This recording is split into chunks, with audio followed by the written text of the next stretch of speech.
পড়ার বিষয় পক্ষ থেকে বলছি, তোমরা যারা নেতাজি মুক্ত বিশ্ববিদ্যালয়ে পড়ো, তাদের গ্র্যাজুয়েশন করছো অর্থাৎ ইউজি করছো, তাদের 14ই নভেম্বর দুপুর 2টো থেকে অ্যাসাইনমেন্ট অনলাইনে জমানো শুরু হয়ে গেছে, যা 21শে নভেম্বর দুপুর 2টো পর্যন্ত চলবে।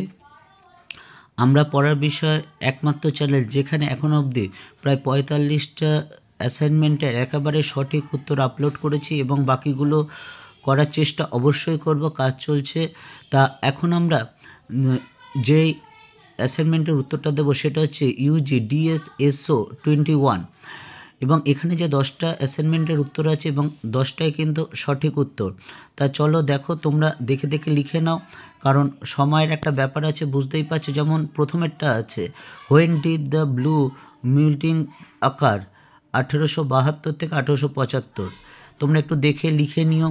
তা আগে লিখে নেবে, তারপর সেটা খাতায় ভালো করে লিখে নেবে, লিখে তোমরা কিন্তু অ্যাসাইনমেন্ট জমা দেবে। তাহলে কিন্তু কোনো রকম ভুল হবে না, ভুল হওয়ার সম্ভাবনা কমে যাবে, হবে না। কারণ তুমি যদি অ্যাসাইনমেন্টে 20তে 20 পেয়ে যাও, তাহলে তুমি শুধু পাস করা না, ভালো রেজাল্টের দিকে কিন্তু অনেকটা এগিয়ে যাবে। আর আমাদের পড়ার বিষয়ে যে চ্যানেল, তাদের একমাত্র উদ্দেশ্য হলো আমাদের যারা নেতাজি মুক্ত বিশ্ববিদ্যালয় আছে তাদের সম্পূর্ণ অনলাইনে, অর্থাৎ আমাদের চ্যানেলের মাধ্যমে যতটা সম্ভব প্রায় সব সাবজেক্টই আমরা অ্যাসাইনমেন্টের সঠিক উত্তর দিয়ে দেবো। শুধু অ্যাসাইনমেন্টের নয়, আমরা কিছু কিছু বিষয়ে সাজেশান দিয়েছি এবং নোটও দেওয়া আছে, এবং পরীক্ষার 1-1.5 মাস আগে একটা ফাইনাল সাজেশান দেব, যে সাজেশান থেকে তোমরা কিন্তু অবশ্যই কমন পাবে। এছাড়া আমরা যে নোটগুলো দেব সেই নোটগুলো কিন্তু শুধু দেব না, সেই নোটগুলো কিন্তু বুঝিয়ে দেব। কারণ আমরা মনে করি পড়ার বিষয় পক্ষ থেকে যে নোটটা যদি তুমি বুঝতে না পারো তাহলে কিন্তু সেই নোটটা তোমার কাছে কোনো গুরুত্বই থাকে না।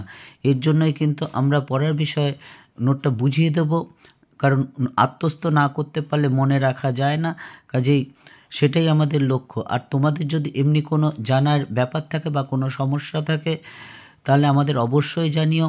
আমরা আমাদের যারা আছে শিক্ষক শিক্ষিকারা দীর্ঘ অভিজ্ঞতা সম্পন্ন, আমি নিজে প্রায় 24-25 বছর ধরে এই শিক্ষকতার সাথে জড়িত। এছাড়া আমার কিছু বন্ধুবান্ধব আছে, কিছু সিনিয়র কলিগও আছে যারা কিন্তু আমাদের সাথে জড়িত, যারা স্কুল কলেজে বিভিন্ন জায়গায় তারা জড়িয়ে আছে। যাই হোক, 10টা উত্তরই কিন্তু একেবারে সঠিক, এবং তোমরা যখন ফাইনাল সাবমিট করবে তোমরা কিন্তু নাম্বারটা বাঁদিকে দেখতে পাবে। কাজে তখন দেখে যদি ভালো লাগে অবশ্যই চ্যানেলটি লাইক করো, সাবস্ক্রাইব করো এবং বেল আইকন টিপে রেখো, কারণ আমরা এরকম ভিডিও আরও দেবো, অনবরত দিতে থাকবো, কারণ দেওয়ার সাথে সাথে তোমরা যাতে দেখতে পারো। পড়ার বিষয় পক্ষ থেকে এতটুকুই, অগ্রিম শুভেচ্ছা রইল। তোমাদের শুধু অ্যাসাইনমেন্টে নয়, শুধু পরীক্ষা নয়, সমগ্র জীবন ভালো কাটুক।